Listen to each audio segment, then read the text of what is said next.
feel like Kobe in the fourth quarter. This is the Dane Moore NBA podcast. We are brought to you by Prize Picks, coming at you Friday morning. It's February 7th after the Wolves 127-114 win over the Houston Rockets on Thursday night. They got up to 127 on that Jaden McDaniels layup at the end of the game. Can we do a whole pod on that? That was crazy, by the way. Yeah, that kid's mean. He's a mean dude. I love it.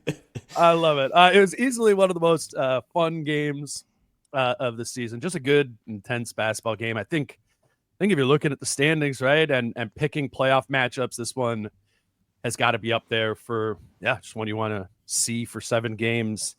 I think also from a Wolves perspective, Wolves Rockets, that might be one of the teams you're looking ahead of you in the standings that you can believe that maybe you have a chance at beating, even if you are the road team in that series. Wolves have beat them 2 out of 3 times that they played the Rockets. Anyways, I got Kyle Theige here with me. We did a whole pod yesterday on the trade deadline. So if you're looking for reactions to what the Wolves didn't do at the trade deadline, go back one in the feed. We're going to talk about this specifics from the game last night against the Rockets, because it was just a good basketball game. We'll talk about Ant. He has 90 points over the last 48 hours. And then we will kind of look back at this week and look ahead to next week as some important things are coming. But happy Friday, Kyle. What's up? Happy Friday. What a week. What a season. What a 4 years for the layaway plan. I feel like we're getting a lot of closure yesterday and today and hopefully probably on Monday. And then what stood out to me last night, and we can dive into it, whichever wants to start, but that was a really fun basketball game played by what I believe, and backs up yesterday, a really talented basketball team. I don't know if they're good still, because they'll give you a Washington Wizards loss, but last night felt like April basketball with just some of the, the shit talking going on and the physicality. I mean, you don't really see Naz Reid get like that before. That was incredible. He kept saying, I'm like that. I'm like that. That was really, really fun basketball, and it kind of think Naz is actually like that? I'm not totally sure Naz is like that. That's interesting. But I love Naz. You know who's not like that? Landale. So he's definitely not like that. You stay out of the way, my guy. But no, it was a reminder last night that while this team will just shit the bed when you least expect it, and that's part of the identity in addition to defense, is that they just every now and then will just leave you hanging. And that talks about some of the immaturity that we've highlighted this season. But also when they turn it on, right? Like, we're a couple weeks removed from that Denver win, which was the best win of the season, that Phoenix win, and now a Houston win. When they turn it on, I think there are very few teams in the West that are as good as they are when they turn it on. So last night was a good reminder of that. Yeah, I thought I think we knew that the Wolves had a higher gear. We've seen it, like you said, in Phoenix before. Was Dante played in that Denver game, right? Or was that post Dante? No, I think that was post Dante, because that was only like 2 weeks ago. Yeah. My point is I think we knew that the Wolves had a higher gear, that with DiVincenzo and Randall in the mix, and Jaden McDaniels making shots again, Mike Conley kind of getting into his rhythm. Those things were just kind of all up and down. I think we knew that if those things all clicked in together, to your point, this team had that. But they didn't have DiVincenzo last night. They didn't have Randall last night. I think that's what was really encouraging to me about that game, was they found that same gear where they look like one of the better teams in the Western Conference, beat one of the better teams in the Western Conference, and do it without 2 of your vets, and instead are kind of backfilling that with younger players. This week from Jaylen Clark is crazy. Even saw some Terrence Shannon Jr. last night.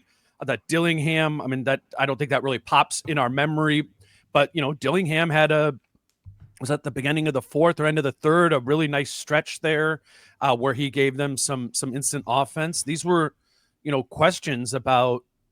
I think a lot of people believed in the Wolves young guys, but sometimes, you could just do that. You're like, I believe in these guys just because they're the young guys on the team. These young guys are proving it, or did at least last night really give. They were enough fuel to kind of let Ant do his thing, and that was both surprising to me and really encouraging. You sent me a little outline, and for segment 1, it was like, hey, pick a theme from last night. I think your theme is better than mine because it's really about basketball, but I'm going to start because you'll build off of what I was going to say. But they didn't do anything at the trade deadline, and that let a lot of people down. And to me, the trade deadline was always about two different things. The Julius Randle situation, which is its own thing, and then all the other guys, right? Like, do you unload a Nikhil or whatever, all this other stuff. And my take was Malik Beasley defense, right, moving his hands around, that this is a top 3 or 4 roster in the West. And they have a lot of young guys that just, now that the deadline's passed, you need to start to pull the levers to play the right guys. That was my hypothesis. And last night, whatever reason, I mean, they're down Julius and they're down Dante. Chris Finch pulled more levers, in my opinion, than he's pulled all season. And that was playing Rob. That was playing Jaylen Clark, who is, I would imagine, one of his favorite players now. Just he trusts Jaylen Clark because, to your point, he brings you one thing right now that you can hang your hat on, and that's defense. Rob, I still think, can bring a lot of stuff, but it might never be there in a certain game. You know Jaylen Clark's going to go out there and play defense. And then the Terrence Shannon Jr. thing, all of 5 minutes, but that was another lever that it's like, okay, so Jaden's in foul trouble. Watch Joe Ingles come off the bench. Nope. New lever, Terrence Shannon Jr., 13 seconds in, hits a 3. So I was just impressed last night because now that it's all behind you, and I think even this team probably felt good that the deadline has passed and none of those guys had to pick up their families and move. There was a calmingness, but I just thought last night, the same thing I said yesterday when we talked, that's a really good roster, and if they play the right guys, including Mike Conley last night, like he was the right guy to play. Yeah, it was just a fantastic, fantastic performance against a Houston team that's lost 4 in a row. But, Sorry about that. I got out there for a second. No, that's fine. I was just cooking by myself. Yeah, good. Houston team has lost 4 in a row. They're down 2 starters. The Wolves are down 2 starters. But it's still a really tough physical team. I mean, they play no point guard. And that's kind of given the Wolves struggles at times when they try to throw Rob and Mike out there. So that was a good win, and it was led by, in my opinion, pulling different levers that we haven't seen all year, including, I mean, I think there was a time out there where Jaylen Clark, Terrence Shannon Jr., and Rob were out there together. It's crazy. Related to that in the levers they pulled, I thought the one that really stood out to me that's related is how they closed the game. Yep. Which is kind of related to what you were saying. That's not a group we've seen very often, and it was small, right? It was Nas at the 5 and to the 4. Yeah, right. And they played out. I asked Finch about it after the game because I thought it was maybe a little bit risky, but paid off. Here's Finch on the lineup they closed with. Was with Nas at the 5 and that kind of young, fast group, and was able to kind of take the physicality there. Does that feel like a gear that you guys have this year, just being able to play really small and fast that maybe you didn't have last year? Well, I mean, it closed with Nas at the 5 because they couldn't stop us. They couldn't stop us. So I just kept rolling into that. As long as we keep scoring, we were getting good stops. We held to 16. I didn't want the offense to bog down for any reason. They were trying to hide guys on different, trying to hide Sengun on different guys. We did a good job of recognizing how to take advantage of that. But obviously they made some huge shots. We got rolling, but we created the floor space for him to do that, and that's why I did it. And just, I mean, it was one of your really good clutch time games. It just closed in the game. Yeah. I mean, what sort of things would you point to that you did better in I think we got into our stuff earlier. We didn't bleed the clock super late. We particularly knew that they were gonna, put multiple bodies on Ant. I thought we did a good job of finding the right screener early too. Ant did a great job of turning corners, getting downhill. And then, we moved the ball, we stayed patient, and then we made a bunch of shots at the end of the shot clock, which are our backbreakers.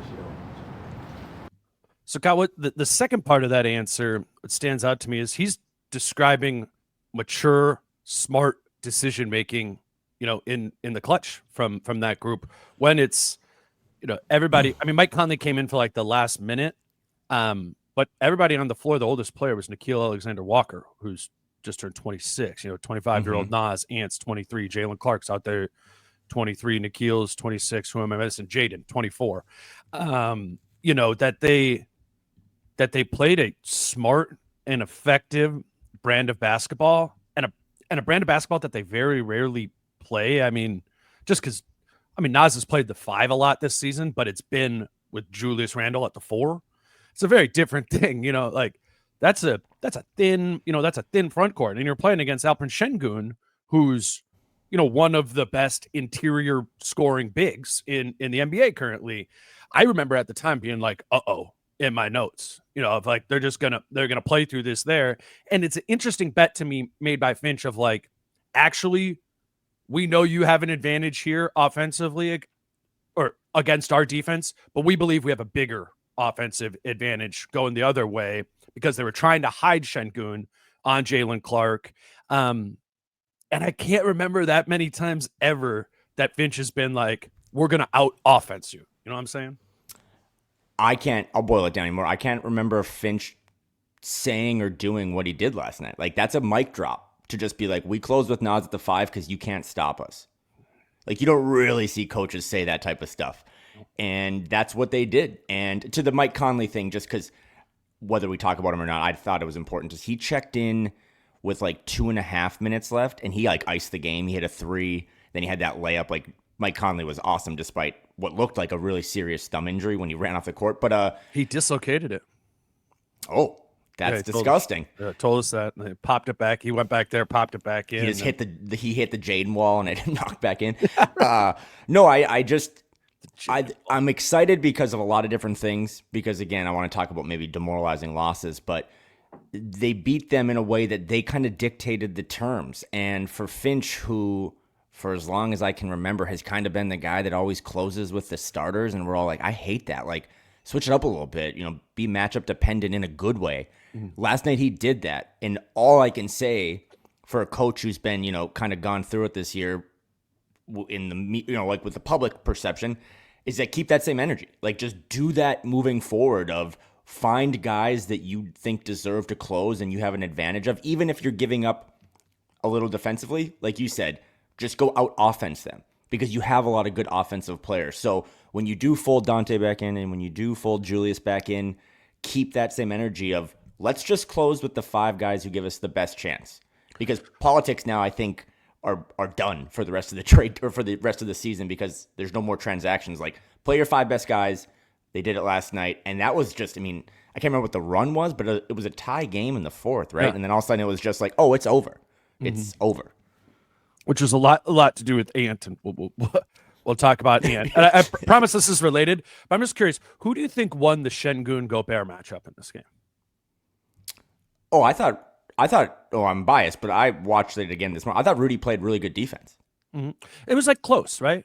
It was. You could say both ways. Like, Şengün was like passing out of it. Arbitrators would have said 2-1. It wasn't 3-0. You know what I mean? Like, I thought there was moments where Şengün, Jim Pete had a really good explanation on one play where he uses his body, Şengün, like Sabonis, where like in a legal way he just kind of bull rushes you to get space and then he finishes. Yeah, dude, he plays basketball. Like, you ever been guarded by somebody who's like 5 inches taller than you when you hoop?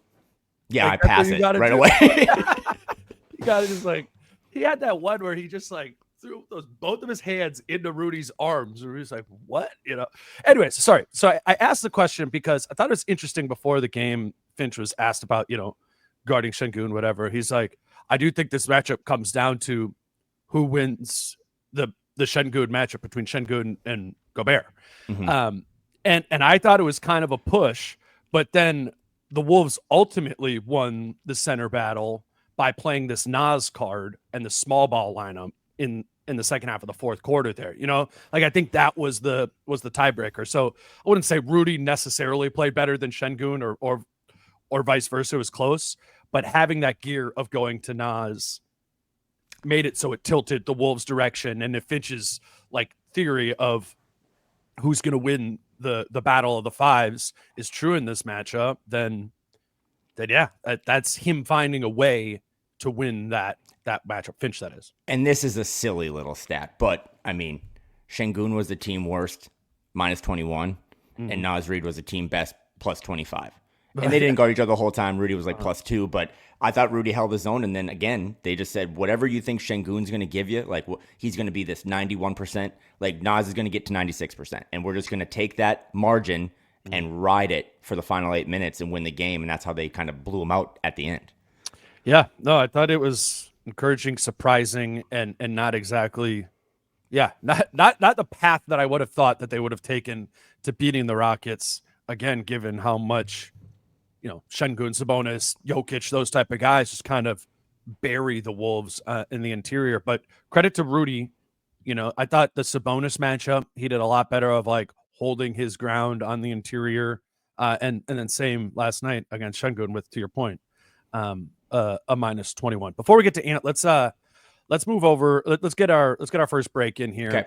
And then we can talk some more about Ant. But today's show is again brought to you by Stone and Skillet English Muffins. We've been telling you about Stone and Skillet for a while now. I have them literally in my kitchen right now. Easy, quick thing to make for breakfast. But Kyle, I talked about them yesterday. What's your favorite thing about Stone and Skillet English Muffins? Had them again this morning. Fridays are early pods with Dane and Stone and Skillet at about 6 a.m. So toasted one up today, good with peanut butter. Again, it's just a lot of the simple things of, it's a cool story and a cool company that supports us, so we always want to support them. But the 6 grams of protein, just the availability, they're all over out here in Portland at these grocery stores. So pick up I think it's a 4-pack and just kind of eat them throughout the week. They're good for you. They're delicious. They also fill you up, which is like not every English muffin. I sometimes get hungrier after I eat certain English muffins. These fill you up, and it's just kind of a great product to promote, because I actually do think, much like the other products that we eat and drink, it's actually really delicious, and it's part of my daily routine. So I love it. Yep, we love Stone and Skillet. If you're in Minnesota, they're at Whole Foods, kind of right in that bakery bread section, whatever Whole Foods. They're kind of lined up in that way. Just look around. They're in one of those like little circular rotundas. Try them out. That would be our thing. It costs a few bucks to grab one of these 4-packs with anything that we're sharing with you. We're just try it out one time, and maybe it'll become something that becomes part of your grocery routine. Again, that's Stone and Skillet English Muffins.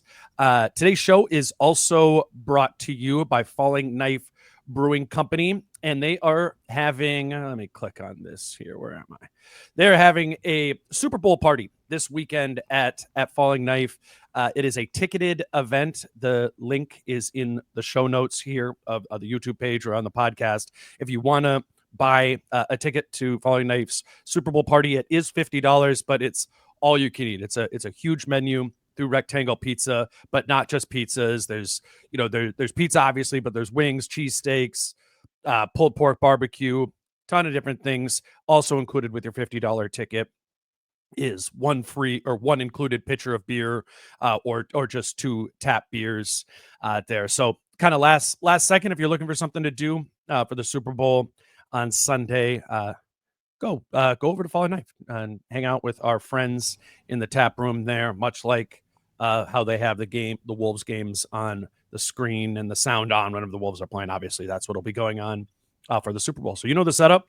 Head over there. Go to the link in the show notes here to get yourself a ticket. Again, $50, all you can eat, and some drink specials there as well.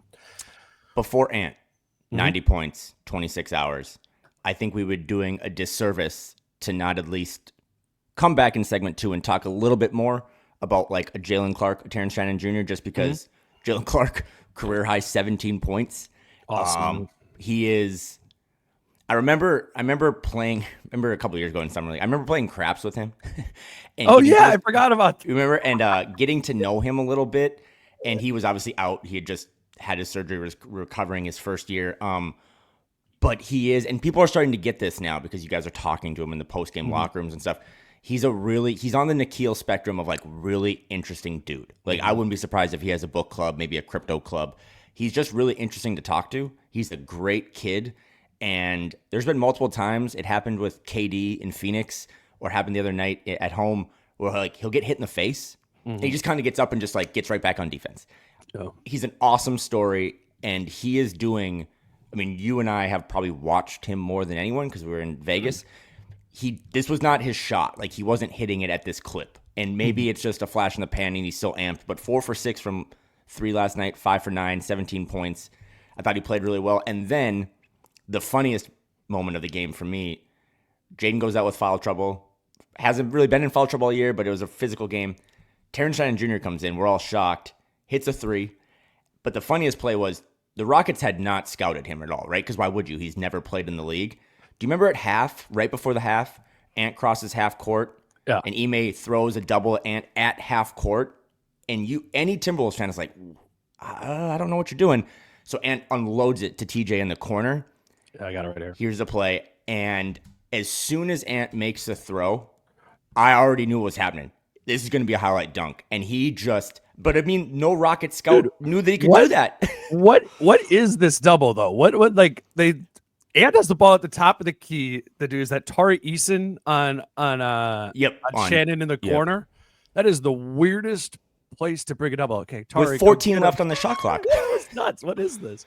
Oh, that was really cool. And yeah, Terrence didn't get to play as much as Jaylen Clark did. But yeah, sorry, I cut you off there. No, I think that was another reminder of they didn't get Davion Mitchell at the trade deadline because they have Terrence Shannon Jr. kind of waiting in the wings. And guys like him for now are only going to get maybe 5-minute stints in the first half, right? Because you kind of tighten things up in the second. But you were there. I wasn't. When he hit the 3 on my TV, like the place was like, hell yeah. The kid got his first basket.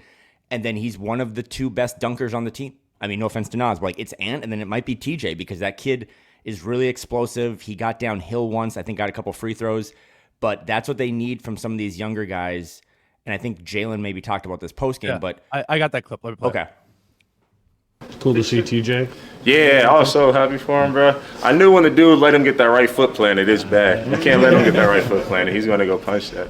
He was the only dude in college that really gave me trouble. The only dude. He gave us 37 or something like that. Yeah, it was crazy. But yeah, no, I love TJ. That's my guy. To your point, yeah.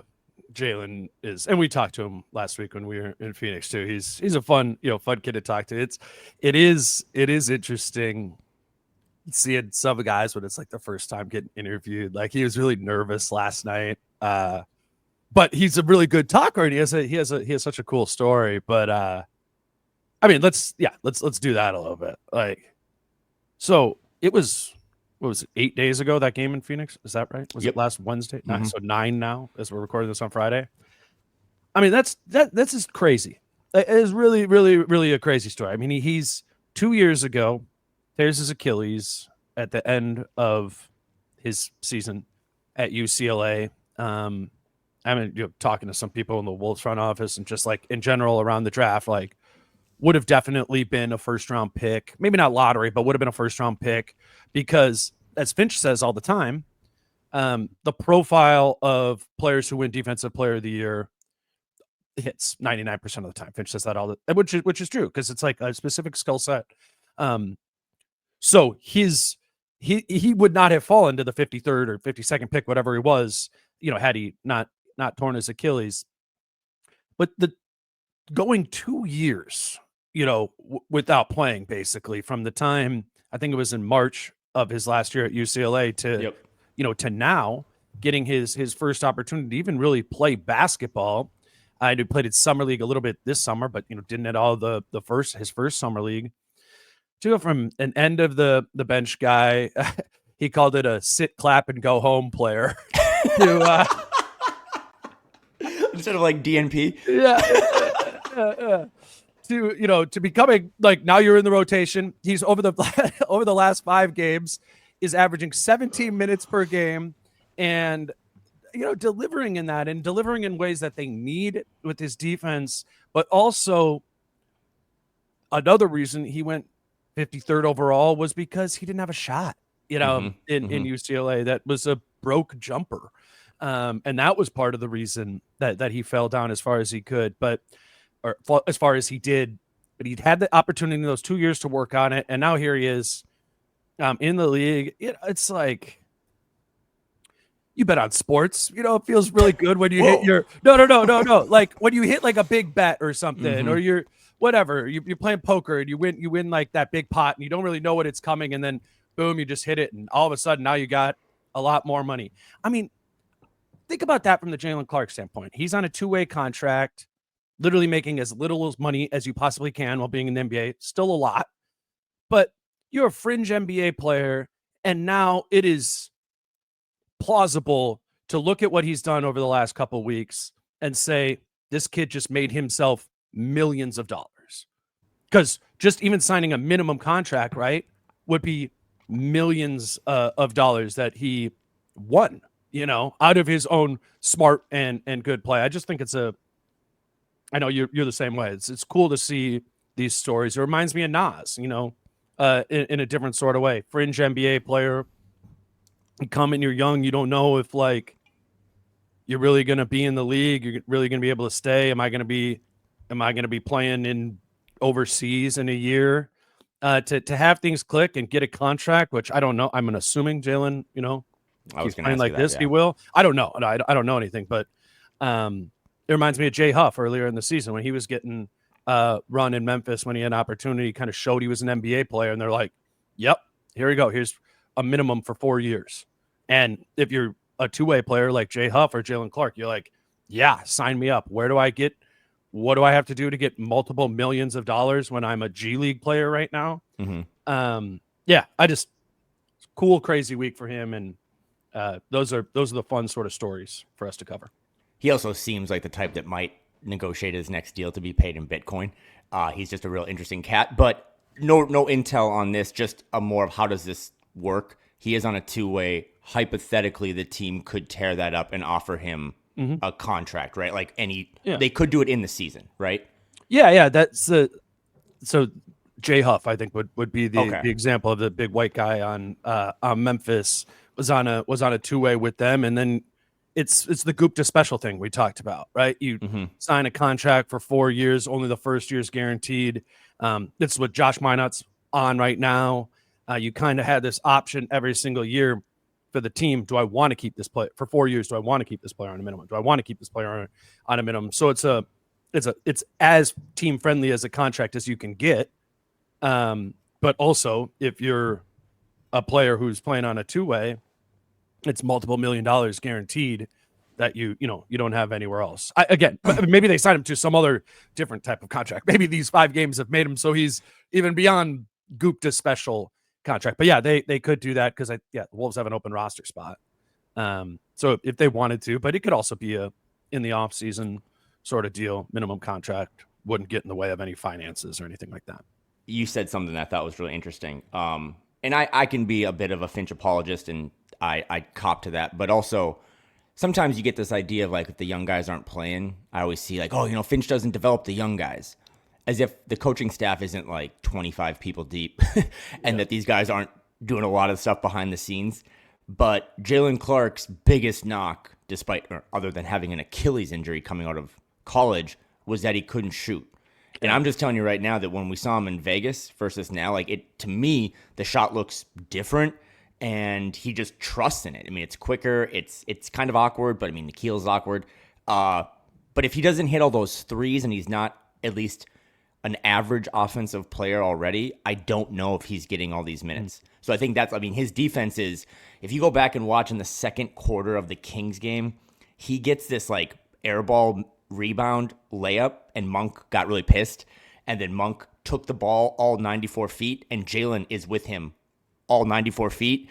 And then Monk has to kick the ball out to Trey Lyles, who hits a 3. But Monk looks back at Jaylen and that's when I think he says like, who the fuck are you? Like, you're awesome. And then after the game, Ant says, he talked about harassing him. So I think it's a really cool story. And then for Terrence, too, again, at a much lesser level, I mean, I don't know if Terrence Shannon Jr. will play against the Blazers. But they called his number, and I think this is a big thing for Finch. Like, Terrence was ready.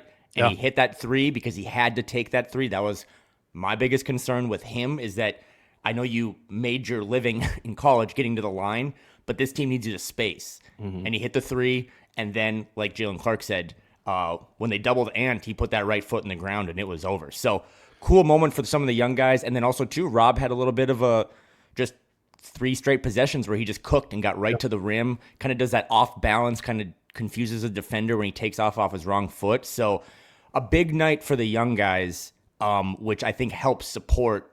I think Ant, we'll talk about that now. Ant loves that shit. I think Ant kind of has embraced being the older brother. Yeah, let me play it just because let me play a Jaylen Clark clip here on his week overall. But I do to the Terrence Shannon point and to the Jaylen Clark point and point out a difference between them and Rob Dillingham. Terrence Shannon Jr. is 24. Clark's 23, and Rob just turned 20. And I'm not saying Rob isn't ready. Like, I think Rob's clearly ready for the role that he has. But part of, this is part of the bet of, like, it's like, oh, don't draft older players, right? Because there's less room for them to kind of develop and become what they are. The other side of that coin is when a player is 23, 24 years old and they are a rookie and they get their first opportunity, right? It's less surprising that 24-year-old Terrence Shannon Jr. went out there and made his first shot, right? As a 24-year-old, rather than if he was a 19 or 20-year-old rookie. Maybe that feels bigger. Like 4 years is a lot of time there. But this is like a 90-second clip on Jaylen Clark. I thought it was really cool, talking about the G League, UCLA, and just kind of what this week has been for him to kind of wrap up the young guys segment. Yeah, that's why I said, man, like I said before, the G League, it helped me. It changed me a lot. So I'm very, very happy to be here. What about the G League? It allowed me to play a role that I've never played before. I've never been able to just go out there and chuck shots to that extent, if you know what I mean. And then I was with someone, like he told me, I was with my cousin. My cousin's one of the coaches down there in the G League, Kelly McCarty. So I had someone that could push me on a different level because he's not worried about my feelings or nothing. Like, if I'm BSing, he's going to tell me he's BSing. And he played basketball at a real high level himself, and he was a scorer. So he's telling me what he's seeing, and I'm around him every day. So really helped elevate me. Have you always played this well, like off the catch and stuff too? Like, it seems like it's not just shooting; it's like it's decision making of when to attack and stuff. Yeah, this type of basketball reminds me a lot when I was at UCLA. My freshman year, I played for Cronin, and he was like kind of how guys say non-mistake basketball when you're a young guy. So I've dealt with figuring out how to play without turning it over, having to score, like do all that stuff. So it really helped prepare me when I hit that adversity my freshman year, and it's translating now. Jaylen, what's just this last week been like for you? You weren't playing, now you're in the rotation, Yeah. kind of closing. Like, what's this been like? It's surreal. It shows like how fast everything can go, how the opportunities come, and you got to take full advantage of it. Because if I wasn't ready in the Phoenix game, I'm probably back in Iowa right now, just keeping it a buck. So it's just showing like how everyone says, stay ready for when the time has come. It's kind of cliche, but it's really true. Stay ready so you don't have to get ready. Yep. Boom. All right, you want to move over to Ant, and I mean 90 points in 2 days, and a huge part of the execution in late game last night, which has been a struggle for him. The Wolves have been one of the worst clutch teams. A part of that has been Ant's decision making in the clutch often this season, execution maybe more so, or shot selection. But he did the good combination of getting off of it when they're putting two on him, reading the floor, and trusting his teammates to make plays. And I just would note, like, in general, I just think Ant's overall trust in his teammates has grown over the course of the season. I don't know if that's familiarity, them getting better, whatever it is. I see a general growth in trust from Rudy on the roll to Jaylen Clark in the corner. All these there's a much better fit to Ant in the context of this team. And that's the stuff that matters, man. Once we talk about the playoffs, like clutch, late game, fourth quarters, whatever, that's the stuff that's representative of how you're going to be able to play in the playoffs as an individual, as a group. It's a reason to point to having questions about the Wolves in the playoffs this season. If they were to get into some matchup that they could win, but maybe honestly, as they did against Memphis a few years ago or last season as well against that, like just kind of fumbling away some games at the end. Like, this is the stuff. This is the most important thing, is Ant in these situations, reading coverages, particularly at end of games when the coverages and the way they're guarding them are specifically designed to stop and or confuse Ant. And this is one of the best he's been in these situations, because he's getting used to it. He's getting a little bit more comfortable with it. Not a 10 out of 10, but certainly progressing there. I mean, shout out to the kid. He's young too. 90 points in 2 days, and in ways when they really needed him at a time that they really needed him. Yeah, stood out to you about Ant. that might be the story of this gap year, right? I mean, as funny as that sounds, like, and I know we've been plugging our friend Chris Hines' book, but I just keep coming back to you take his big brother off the team and Carl, and I know last night he was joking that him and Carl text after every game still, but like the face of the franchise has a lot of different meanings. It's not just having a mural up in the lobby of Target Center. You got to be that guy, and you got to bring it every night, and it's why you and I talked for 15 minutes yesterday about a car speeding on the interstate, but they don't want the car to stop. And I think that's a lot of credit to what they're trying to do with this, culture. And maybe you and I can think every now and then you should get an oil change or just chill out. But, I mean, he was all gas, no brakes for 2 straight games, and they needed all 90 points of it. But the trust factor that you mentioned with the young guys, I mean, we joke all the time, right? But Jaden McDaniels shoots 30% better when Ant passes him the ball, right? And I think some of these young guys, too, you'd be kidding yourself if you don't think Rob and Jaylen Clark and some of these guys that are like, they look up to Ant, even if he's 1 year older. In Terrence's case, like, Terrence is older than Anthony Edwards. He looks up to him. And if Ant trusts those guys, also, I mean, the most important guy to trust is Rudy, but we've obviously seen more chemistry there with some of the finds that he's found. That, all jokes aside, like, I'm serious, like, that might be the story of this season because he's leveling up, and it's not every night, and he's gonna, he wasn't in the Wizards game because he was sick, but he'll give you a dud. But it just seems like big picture over the last 50-some games, like there's less of those duds. And if he continues to just, this is how Shea is Shea. This is how Luka is Luka. You got to do it every night, and it's just been fascinating. And also, too, I'd be remiss if I didn't bring this up because I think it's an actually really interesting quote coming off last night's game. But after the game, Houston's coach, Ime Udoka, on Anthony Edwards said, it's nice to have a special player that can get buckets at the end. That was both a subtweet to his players, Jalen Green and Sengun, but also just he kind of said, maybe to his front office on trade deadline day too. Yeah, maybe. But that's why I rightfully or wrongfully kind of continue to hammer this whole like one of the best rosters in the West ever, because not a lot of teams have that guy.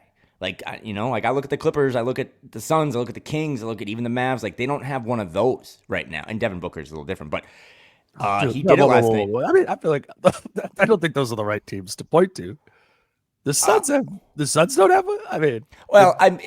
Booker, Kyrie. I don't know. Ever since again, I'm okay. No. Big picture. I'm talking about one of those 23-year-old, like a guy who's just continuously getting better. I need to be more clear with my I thought you just meant like at end of the. I was like, I like Devin Booker at that spot at the end of a game, or Harden, or Kyrie. But he'll look great in the 9-10 matchup. So I just think it was a big performance, and they said on the call, the Rockets broadcast too, like not a lot of guys talk shit like Ant, but he never really gets flustered. Like he just went blow for blow. But I thought he also, he took some deep threes. He becomes the fastest player in NBA history to hit 1,000 threes, or maybe the youngest player. He keeps beating all of these Steph Curry records. And you'll never think of Anthony Edwards as Steph Curry from 3, but watching that game, at least from home, like it gives off some of those Steph Curry Warriors vibes where like those threes are worth 4 or 5 at home, because it just injects so much life into that building. And if you can't stop Ant from getting a really good look from 32 feet, it just opens up everything for this team. So, a really impressive week for him after missing a game, and they're basically a head cold and a Sean Marion finger away from being on a 9-game winning streak. And I think last night he reminded you of what playoff Ant kind of looks like. Like that's what they need in April and May if they're going to make another one of these runs. And his just incredible performance last night. What do you think about his little altercation with Dylan Brooks and what that fueled? I don't know. I liked what he said post game, that it's all fun and games until you start doing some of the weird stuff, like the weird cheap stuff. And Dylan Brooks is just, I would say, like a cheap player, like a dirty player. But it didn't rattle him. You know what I mean? And also, too, if you look at Ant's box score, you're going to say, he had 41 tonight and he had 49 the other night. But what stands out to me again is 14 of 15 from the free throw line. Like he didn't let that physicality. Dude, after 17 of 18. Yeah. The night before from the free throw line. Yeah. But there were possessions last night, if you go back and watch, where Dylan Brooks is doing to Ant what Wells from Memphis did to Ant, and Ant refused this time to get checked out. and he went, and he might have gotten the ball late, like 8-9 seconds in the shot clock. I can remember one specific play, but he went and found the ball, and as soon as he got it, I mean, I don't know if you have the video about the Şengün joke, but he's like, if I can't get by Şengün, then I got to retire. And he he got the ball, and he was Nas Reed-like decisive. Get the ball and go to the rim. And yeah, 33 that's a tongue twister. 33 free throw attempts in 26 hours. That's what you want on top of, the high volume and high percentage from three. And as a 23-year-old, controlling your emotions enough to not get triggered. Let that poking fuel you and not distract you. You do. I did kind of think in the moment, it was like, I'm not sure that's a smart move by Brooks to poke him. But, sometimes, and even with Ant, whether it's just, to your point, the Jalen Wells game where they're just face guarding him and he gets frustrated, or guys are just hitting him, he can kind of, even this season, there's been moments where he's just kind of been like, all right, well, they're doing this to me. Like, you guys got to go do something. I thought he got poked by Brooks, allowed it to fuel him, didn't get hyper-focused on beating Brooks, but got focused on winning the game against Dylan Brooks, what he did, which I think is also a signal of maturity and growth. Here's Ant on that, just being asked about being poked by Brooks. Yeah, for sure. I wouldn't even say like poking me, but everybody know how Dylan Brooks is, man. He played dirty. He a competitor. Like, I love the competing part, but like all the little slick, little dirty shit. Like, he hit me in the face, and then I fell, and then he like, how much crying you gonna do? I'm like, bro, you hit me in my motherfucking face. What do you want me to do? So, I just don't like that part. Like, don't do something and then act like you didn't do it. You know what I'm saying? But I love all the competitiveness. Like, we can compete all day, we can talk shit all day, but when you get to doing that, yeah, it's more than basketball at that point. That seemed to be like, I haven't seen you react that strongly. Yeah. Is it?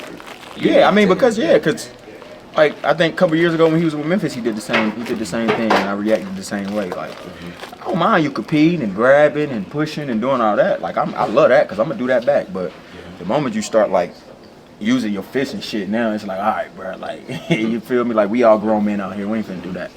And he think he got like a reputation of punking people. So, Pretty mature answer there. I mean, the swears are back, but after a brief sabbatical of no more swearing, but yeah, I think that's the right take on that, right? I found that encouraging. Don't do something and then act like you didn't do it is a really good life lesson for a lot of us, because I think that's Dylan Brooks' MO is, what do you mean? No, I think that's a really professional way to spin it, or just kind of analyze it, is that a lot of times you see young guys make that kind of personal, or get caught up in it, or get sped up in just terms of their actions or their behaviors. And you go watch that game again, and I don't think, just because he has taken 35-footers, those are good shots for Anthony Edwards at this point. He was not sped up. He made it about basketball, which he always does. And it was just, the Rockets didn't really have an answer for him. And I think that's why, I probably got a little over my skis, but I thought that Denver win still will go down as one of the best win of the season, because Denver came in so hot and the Wolves just kind of physically punked them. The Phoenix thing I called demoralizing. I think that's been proven to be true a little bit, but because they did it again with just, we'll throw as many wing defenders as you need. And then last night, in a really scrappy playoff-like matchup, the Wolves have a guy that can get you good looks late in the game, and Houston doesn't, and they can match your physicality, right? Nas had a little scuffle. Jaden threw the ball at the stanchion. It's just, those are the type of teams they're going to have to play in the West, and I would imagine those fan bases and those coaching staffs are like looking and be like, damn, like, they're good again, or they're going to give us a lot of problems. So, yeah, I don't know. Just shout out to Ant, because, again, he just has – I saw a funny tweet, Dane, that we always want Ant to take a leap in the offseason, and then, like, the season starts and it doesn't really happen. But then he just takes a leap in January and February, and it's kind of happening again. Like, here's the leap. It's a little late. What has happened in February and January the past couple of years that presupposed or happened before the leap? Christmas? No. Cat's injury. Oh, yeah. Year. Yep. And Julius, yeah. And Julius's injury. And Dante, yeah. Yeah. Good point. It's great point. It's the that's what a superstar is, right? It is the ability to swell into a bigger role when necessary and shrink accordingly when necessary, and allowing others to go. That's what after Cat got hurt last season was, and it was Ant being like, no, the season isn't over because Cat's out, and I think his behavior now since Julius has been hurt has been like, this is a critical point in the season where if they want to get above the play-in, that they got to win games. And Finch is obviously, as we've been sharing his quotes and stuff, has been pushing that, and Ant understands that and has stepped up accordingly when needed to. And that's serious leadership. My favorite thing we talked about yesterday in terms of basketball was just everything that this team has done since January 1st, whatever that data point was, just what they've done and essentially become a top 10 defense and a top 10 offense. But also since January 1st, Ant is averaging 31.5 points per game, 6 rebounds, 5.5 assists, and shooting 43% from three. He's leading the league in points and threes since January 1st. To Ime's point, it's nice to have one of those guys because if you have an equal matchup or, our team has some strength and your team has some strengths, this league is still all about the thing that you and Britt talked about earlier, the final 4 minutes of a basketball game. That's when my wife tunes in. She just wants to watch the last 4 minutes because that's winning time. And it's cool to see this player continue to develop in a winning way that's well-rounded, right? It's not just chucking shots. It's getting other guys looks when the double comes. I mean, he's solving more and more coverages as every game goes by, and that's huge. That's the story of the season for me. Mm-hmm. You wanted to do like a kind of looking back, looking ahead here for the last segment. Which direction you want to go? You want to talk about ownership and looking ahead to next week? Yeah, we can. I have to tell you this note because I think you like this part. You're a Tumani Kamara guy, right? Oh yeah, baby. I just noticed this looking it up while you're talking. He was drafted 52nd, and then Jaylen Clark was drafted 53rd. Yeah. And both players were drafted after Leonard Miller, who wears Iowa Wolves gloves to games, which is hilarious. No, it's just been, I don't know, it's just kind of like we've run out of things to talk about. You wake up today and they are, because of a Clippers loss, 6th in the West right now. They would play the Houston Rockets if the playoffs started. You look ahead, like I don't know how many. Awesome. That'd be awesome. It would be such an awesome series, and then maybe you win that. You play a Memphis team that you can try to get revenge. But I think it's kind of a big moment to wake up today, and for the first time, I think in months, you're out of the plan, and it's just one day, and things will change. But you look at that, and you look at the deadline being passed, and maybe these guys feeling a little more confident, and then we're going to wake up Monday, and there's going to be an ownership announcement, and it could go really well, it could go the other way, but I think it's just a fascinating moment to think about everything that happened. And I don't know, you and I haven't talked about Luka yet, and I don't know if you want to do it again. That Luka Doncic moment. Doncic, not Garza. Yeah, yes, Devin Booker.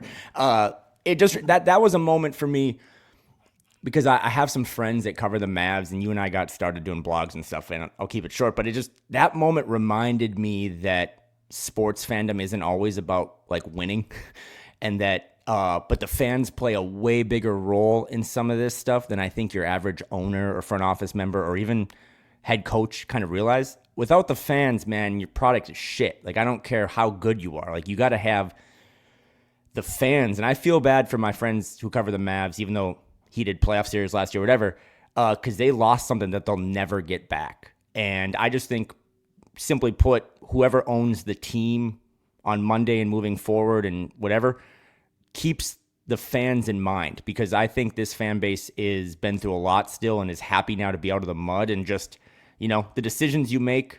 A lot of teams yesterday shed salary just to get under the tax and get those big paychecks. And the Wolves had the second highest tax bill due.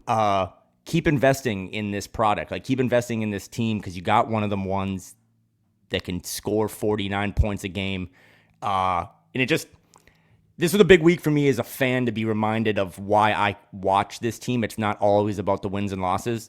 Sure as hell wasn't for all the years I was growing up, but you got a special kid now, and I think it's important that everything you do factors into him, but also factors into the fan base. So that was just a random rant, but here, let me go off that, because the ownership, my understanding, I mean, they have not gotten finality from the arbitration between Mark Lowry and Alex Rodriguez's side versus Glenn Taylor. There's not been finality on that. So I understand it could come today, but the deadline is Monday. And that's probably when that will happen. And, I think to the Dallas point, that trade happens and is potentially fumbled because of Nico Harrison, but because Dallas changed their ownership group in a way that gave Nico Harrison full autonomy to go do something like that without checks and balances. The ownership group that they had played a factor in it. And the ownership that the Timberwolves have had has, and Glenn Taylor has obviously played a gigantic role in their incompetence and losing for the past, 20 years. And I've covered this team full time for 8 years now, and just to call a spade, like, it's obvious. It's obviously not a well-run organization. It wasn't at the beginning pre A-Rod and Lowry. I don't even want to super cite specific examples, but you just got to trust me. It's just it's not run well. And being there on a daily basis, and over this time that there's been this civil war going on of the Taylor side versus the Lowry and A-Rod side, the gaps have become even wider because there's people who are on one side and there's people who are on the other side. And I don't think there's a quality in communication going on, a quality of communication that's going on to cover the bases. And the biggest thing, whoever wins, is that this organization needs to get onto the same page, everyone who works there, and move forward with the task at hand, which is to be a well-run organization, well-run business that empowers the front office, coach, and star player to go be what he can be. And my sense is they've become dangerously close to fumbling it in this chaos that's been going on for, at least a year, but in many ways years, as this ownership thing has loomed. And the finality of it is very important, and executing a plan quickly so as to be like, this is who we are. This is how we're going to move. No more Wolvesy, Khan, Taylor, anything BS. And even just the stuff more recently, done with that. And my personal opinion is I don't know exactly how Mark Lowry and Alex Rodriguez are going to move.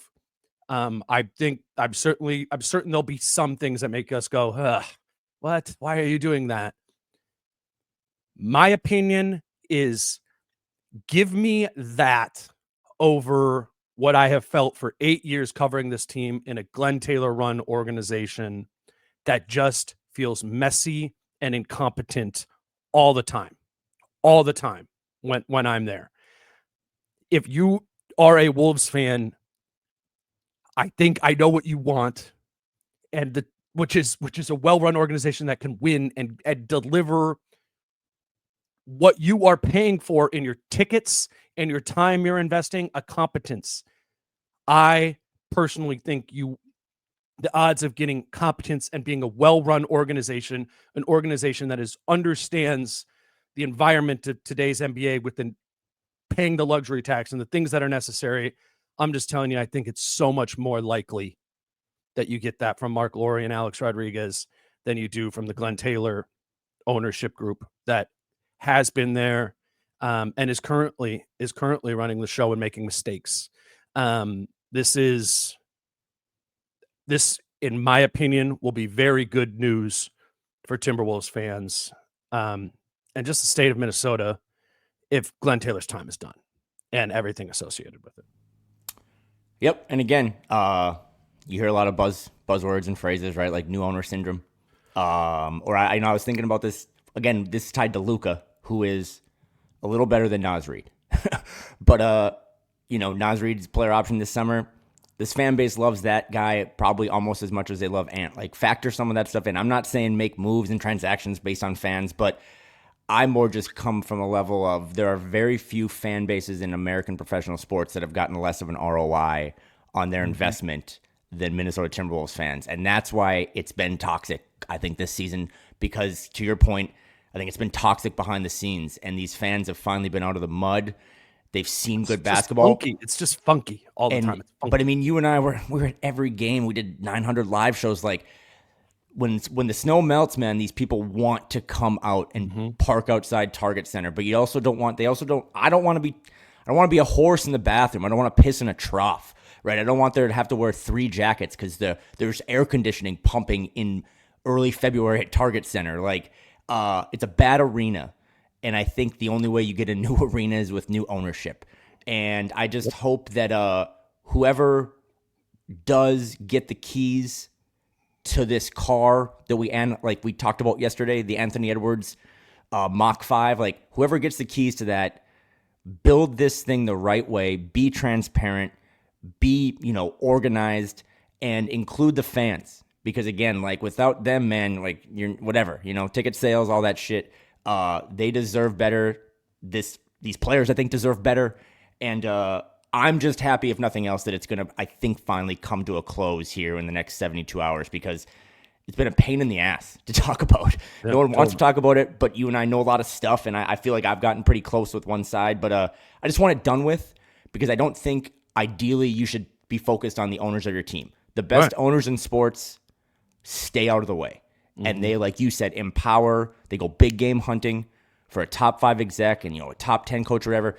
Let him cook. Yeah, and let Tim cook, not the Apple guy, the Conley guy. But I'm excited for it to be done. And we're coming up on a year now of when it all kind of broke down. But I just think they got a really good roster, a pretty good coach, a good front office, and if they can get good ownership, you look around the league, right? The Suns, the Mavs, the Cowboys. If you don't have it right at the top, it doesn't really matter what else happens underneath that. So I'm excited for that chapter to be done.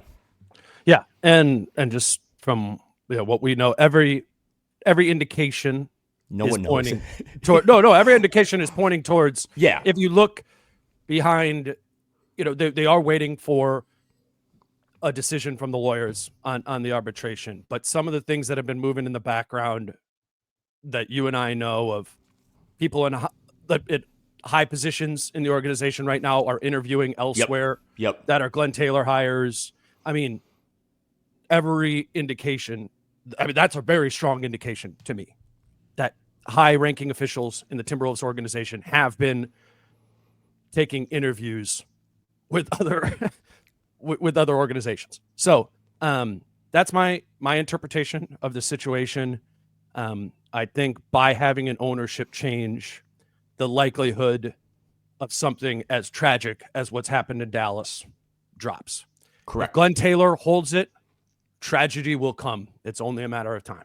That's just proofs in that pudding right there. I'm excited for change, and I think people who consume this team should be too. And don't go full Ishbia, Mark and Alex. Don't do that.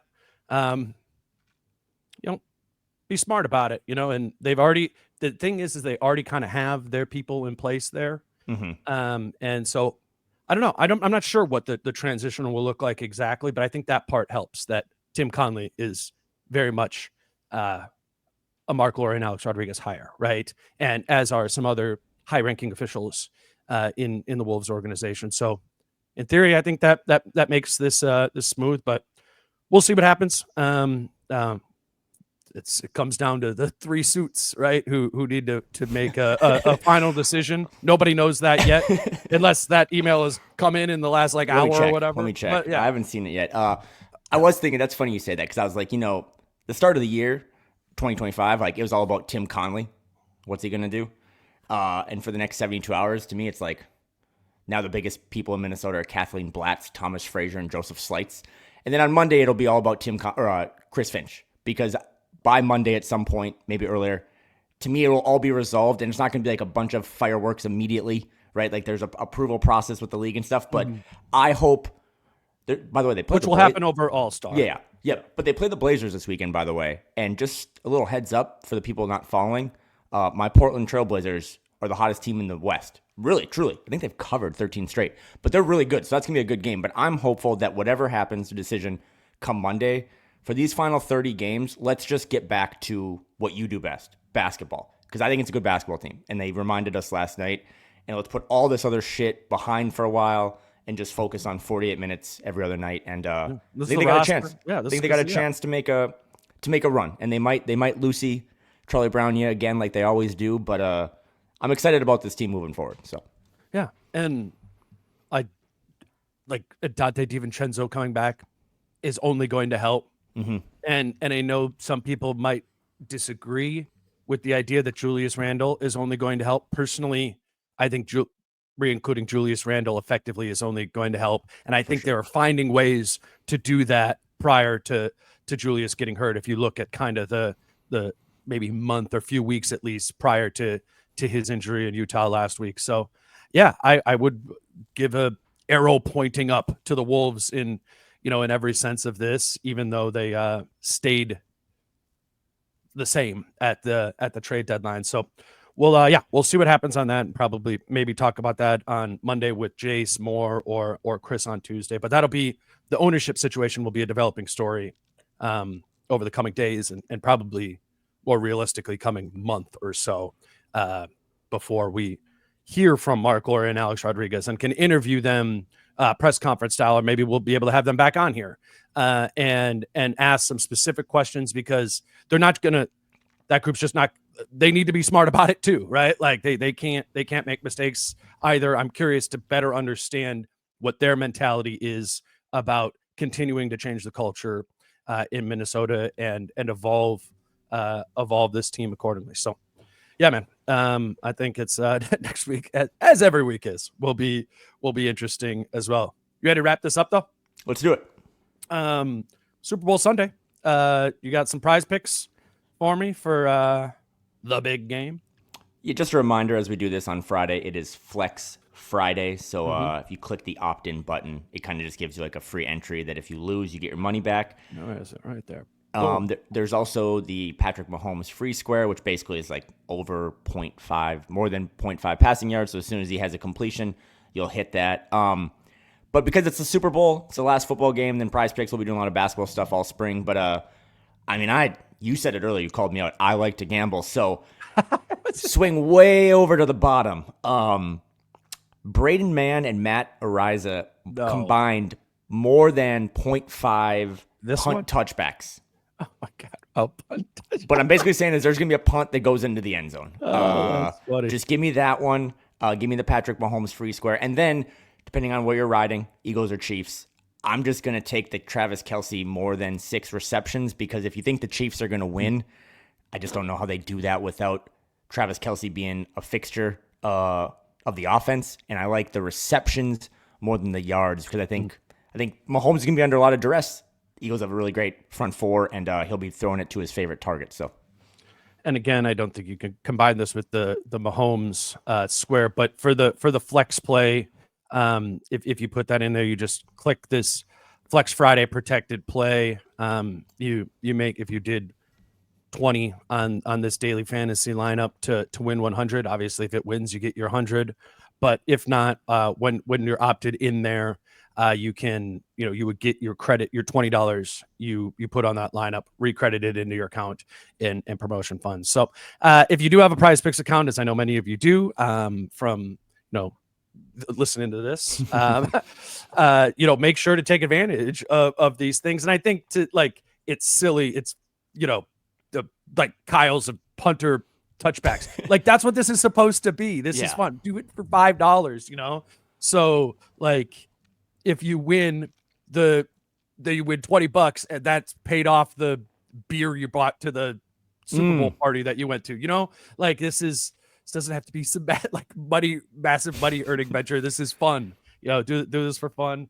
I genuinely have fun with it. Like we send each other screenshots of like, oh, what do you like this one tonight? And with my other friends as well. So I would recommend Prize Picks, particularly for the Super Bowl where, it's fun to have stupid things rolling out of that game. That's just I do that with my friends anyways of like, all right, I $5 on this when you're just sitting there. Well, you can do a bunch of them through Prize Picks, and I think it'll be makes it watching the game, to me at least, a little bit more fun. So prizepicks.com, Prize Picks app. If you haven't created an account before, use promo code Dane because that'll get you $50 credited into your account when you make your first $5 lineup. But it also helps us in letting them know that you came from us. So Super Bowl Sunday, looking forward to Wolves Blazers on Saturday, and then no Wolves for 24 hours as we watch the Super Bowl, and then back at it next week. Did I miss anything, Kyle? No, other than just, again, a quick reminder of Wolves Blazers is going to be a good game. This is not the Blazers that beat the Wolves twice in Portland back-to-back, but it's a really fun team that's kind of starting to figure it out, and it's going to be a challenge, and it's going to be another interesting data point on they're probably looked at more like a Wizards than they are Rockets internally in that locker room.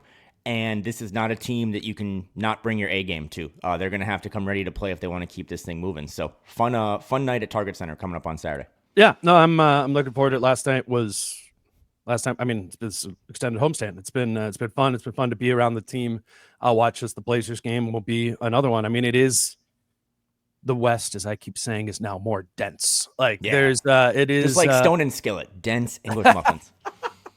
It's every night. Like, Ant does need to bring it every night. There needs to be an execution. And, if a team is a little bit shorthanded, like Atlanta the other night, put them away early, man. Put them away early, get your rest.